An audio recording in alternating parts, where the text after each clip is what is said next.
Welcome to Luca is a Billionaire, where the only thing I invest in is your answers. In this video, I will show how to make pudding without gelatin. First, let's gather our simple ingredients. You'll need 2 cups of milk, 1/4 cup of sugar, and a pinch of salt. For flavor, consider 1 teaspoon of vanilla extract. This method relies on a different thickening agent to achieve that classic creamy texture, ensuring a delightful dessert every time.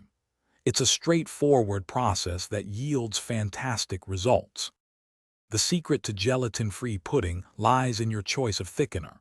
Cornstarch is excellent, creating a silky smooth texture.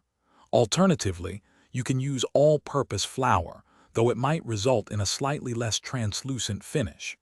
Whisk your chosen thickener with a small amount of cold milk or water to form a slurry before adding it to the main mixture. This prevents lumps and ensures even thickening.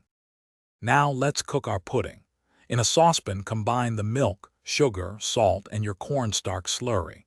Heat this mixture over medium heat, stirring continuously with a whisk. This constant motion prevents scorching and ensures a smooth consistency.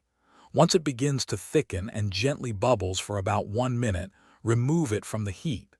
The pudding will continue to thicken as it cools. After removing the pudding from the heat, stir in your desired flavorings, like 1 teaspoon of vanilla extract. Pour the warm pudding into individual serving bowls or a larger dish. To prevent a skin from forming, you can press plastic wrap directly onto the surface. Chill the pudding in the refrigerator for at least 2 hours, or until it's completely set and cold. Enjoy your homemade, gelatin-free treat. Thanks for watching and please subscribe. It's the best investment you'll ever make.